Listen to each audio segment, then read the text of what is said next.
kembali lagi bersama saya Leli. Di video kali ini saya ingin bercerita sedikit tentang pengalaman saya kuliah di PPNS dan bagaimana sih saya bisa kuliah di Politeknik Perkapalan Negeri Surabaya ini. Nah, sebelumnya saya ingin memperkenalkan diri lagi. Saya adalah anak tukang sayur. Oke, langsung kembali ke intinya. Nah, pengalaman saya pertama kuliah di Politeknik Perkapalan ini sangat luar biasa ya guys. Karena yang pada awalnya saya adalah seorang mahasiswa seorang siswa dari SMA jurusan IPA. Sampai akhirnya saya diterima di Politeknik Perkapalan Negeri Surabaya.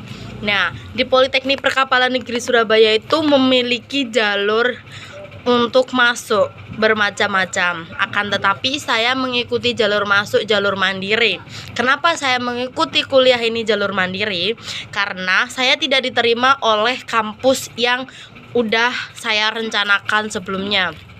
Karena nggak boleh sama orang tua untuk kuliah di sana, mau nggak mau karena ini udah mendekati dan saya nggak keterima di kampus yang kita plan B.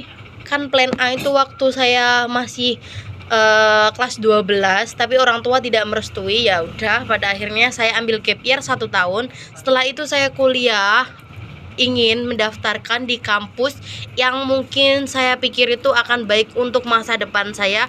Akan tetapi Allah memiliki rencana lain, yaitu saya akhirnya bisa keterima di Politeknik Perkapalan Negeri Surabaya melalui jalur mandiri. Nah, nggak sampai di sini saja ya. Sebelumnya saya belum memiliki keahlian dalam berkomunikasi. Walaupun sampai sekarang saya masih belajar, belum pandai dalam berkomunikasi, tapi setidaknya saya sudah satu langkah daripada tahun sebelumnya. Pada saat itu saya belum berani untuk berbicara di depan orang, karena sebelumnya saya nggak pernah mengikuti kegiatan atau kepanitiaan atau apapun itu kecuali PMR waktu itu ya, karena ya gitulah ya, kan pertemanan kita mempengaruhi kita ya, seperti itu, sama olimpiade itu saja. Jadi jarang banget mengikuti kegiatan-kegiatan atau kepengurusan dan lain sebagainya. Nah, seperti itu. Jadi saya nggak pernah mengikuti kegiatan atau kepanitiaan yang mengharuskan saya untuk berkomunikasi di depan orang. Karena saya kalau mengikuti kegiatan kayak di PMR ya, saya bagian kominfo. Jadi kayak memberitahukannya itu kayak kita di belakang layar seperti itu. Jadi ketika saya masuk di Politeknik Perkapalan ini, kan waktu kita masih maba biasanya itu ada kegiatan atau pelatihan dimana kayak untuk menunjang diri kita, kedisiplinan dan lain sebagainya. Tapi kampus Politeknik Perkapalan Negeri Surabaya ini berbeda dengan kampus-kampus yang lain, karena kita dilatihnya itu langsung di Angkatan Laut di sana. Oh, di Angkatan Darat atau Angkatan Laut ya, saya lupa. Buat teman-teman yang ingin tahu, mungkin kalian bisa langsung cek saja YouTube-nya Politeknik Perkapalan Negeri Surabaya atau BEM PPNS ya. Di sini saya hanya ingin bercerita tentang pengalaman saya sendiri, tidak ada apa-apa. Nah, setelah itu saya menjadi di salah satu itu kan kita perempuan ya. Perempuan itu selalu kayak mendapatkan sesuatu atau penindasan. Misalkan kita berada di lingkungan yang berbeda, ternyata enggak. Kita di sini tuh disambut dengan baik. Saya memiliki banyak teman setelah saya keterima di Politeknik Perkapalan Negeri Surabaya ini, seperti itu.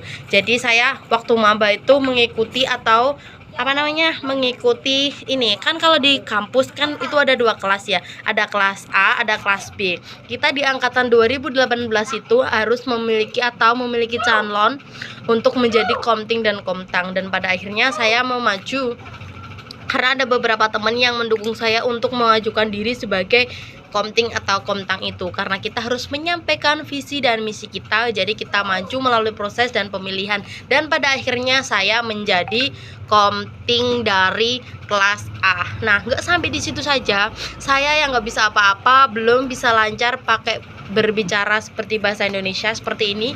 Saya masih belibet-belibet, mohon maaf karena saya bukan pembicara yang bagus seperti itu. Terus berjalannya waktu saya banyak belajar tentang kepemimpinan, bagaimana sih kita memandang teman-teman kita, terus kita harus bertanggung jawab tentang semua hal-hal yang ada dan lain sebagainya. Itu menjadikan saya menjadi lebih dewasa lagi daripada sebelumnya.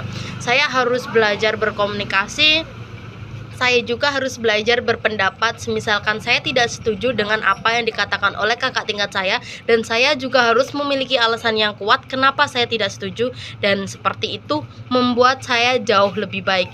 Nah, daripada sampai sini yang awalnya saya nggak bisa ngomong apa-apa, saya ngomong bahasa Jawa dan masih belibet-belibet seperti ini, saya bersyukur banget karena bisa diterima oleh Politeknik Perkapalan Negeri Surabaya. Nah, di sini tuh banyak banget ya kekurangan dan kelebihan kita keterima di Politeknik Perkapalan Negeri Surabaya. Tapi sejauh ini yang bermasalah kalau menurut saya ini karena saya belum memiliki manajemen waktu yang sangat baik. Mungkin seperti teman-teman atau teman-teman yang lain merasakannya, bahwa kita itu kayak absensi itu sangat penting di sini. Jadi kalian nggak bisa bolos lagi seperti waktu kalian di sekolah seperti itu. Jadi kayak bener-bener kita kan ada typing dan lain sebagainya, kita nggak boleh tetap absen, kita harus ngerjain tugas dan lain sebagainya. Seperti itu guys.